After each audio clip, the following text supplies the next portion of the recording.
Interior architecture stands out beautifully when every line and surface detail appears clean and crisp. Today, how to create crisp architectural interiors.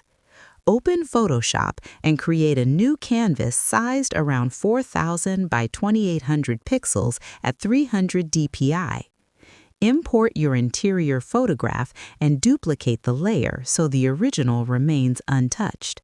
Begin by opening the Camera Raw filter and increasing texture and clarity slightly to reveal details in walls, furniture, and structural lines. Duplicate the layer again and apply Filter, Other, High Pass with a radius around 2